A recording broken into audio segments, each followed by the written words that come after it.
আজকের ভিডিওটা কোনো ব্লগ ভিডিও নয়। আজকে ভাবলাম তোমাদের সাথে একটু অন্যরকম ভিডিও শেয়ার করি।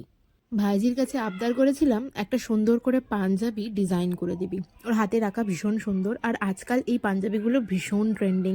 শুধু পাঞ্জাবি নয়, এই ধরনের হাতে রাখা পাঞ্জাবি, শাড়ি, সব কিছুই এখন ভীষণ ভালো লাগে দেখতে আর কি। বেশ সুন্দর বাঙালিয়ানার ছোঁয়া পাওয়া যায় এই পাঞ্জাবিগুলোতে। পুচুকে তাই বলেছিলাম যে একটা পাঞ্জাবি বানিয়ে দিস পুচু। পুচুরও এটা প্রথম কাজ, পাঞ্জাবিতে প্রথম কাজ আর কি। এর আগেও পাঞ্জাবি ডিজাইন করেনি। আমি ওকে বলেছিলাম যে বানা, আমি পাঞ্জাবি তোকে কিনে দেবো, তুই বানিয়ে দিস আমায়। তো ও এই পাঞ্জাবিটা এক রাতের মধ্যে বানিয়ে দিয়েছিল, কালী পুজোর আগের দিনকে। ওকে আমি বহুবার বললাম যে আমি ভিডিও ক্লিপগুলো নিয়ে নেবো, তুই ভিডিওটা এডিট করে তোর প্রোফাইলে দিস, কিন্তু তার সময় ওর আর হলো না আলটিমেটলি। তো আমি বললাম ঠিক আছে, তাহলে আমি এডিট করছি ভিডিওটা। এবার কি বলো তো, নিজের ফোন থেকে ভিডিওটা আপলোড করলে সব থেকে বেটার হয়, নইলে হোয়াটসঅ্যাপে পাঠিয়ে বা কোনো কিছুতে পাঠিয়ে না ভিডিওর কোয়ালিটিটা আর একদম ভালো থাকে না। তাই ওকে আমি বললাম তাহলে কিন্তু আমার প্রোফাইলেই ভিডিওটা আপলোড করব, আর তার সাথে তোকে আমি ট্যাগ করে দেব।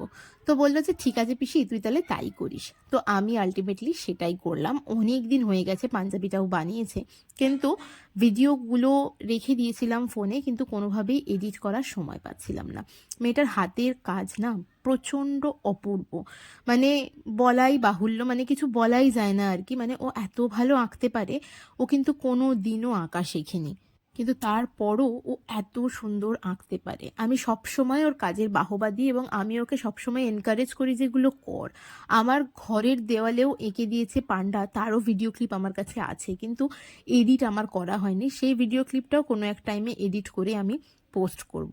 ও এত সুন্দর আঁকে, বলে না যে ভগবান, ভগবানের দান কিছু কিছু জিনিস হয়ে থাকে যে না শিখেও এত সুন্দর পারা যায়, সেটা প্রচুর এই হাতের কাজ দেখলে বোঝা যায়।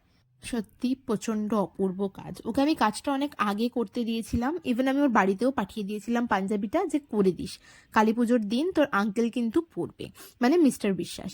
কিন্তু ও সে করেনি কাজ। শেষমেশ আমাদের বাড়ি এসে কালী পুজোর আগের দিন সারা রাত জেগে ও কাজ করেছে। আমিও ওর সাথে সঙ্গ দিয়েছিলাম, জেগে বসেছিলাম, মেয়েটাকে ঘুম পাড়িয়ে দিয়ে আমিও ওর সাথে বসে বসে গল্প করছিলাম।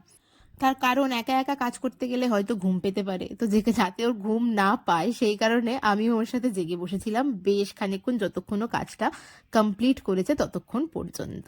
মোটামুটি হয়ে এসেছে, তবে হাতার কাজটা সেদিন রাত্রেবেলা পুরোটা কমপ্লিট হয়নি। একটা সাইড করেছিল, অপর সাইডটা বাকি ছিল। বাকি সব কাজগুলো সুন্দর করে করে দিয়েছে। দেখো তো পাঞ্জাবির ডিজাইনটা কেমন হয়েছে। তোমরাও যদি চাও এই ধরনের পাঞ্জাবি বানাতে, তাহলে অবশ্যই যোগাযোগ করতে পারো। আমি আমার ভাইজিকেও ট্যাগ করে দেবো এই ভিডিওটার মধ্যে।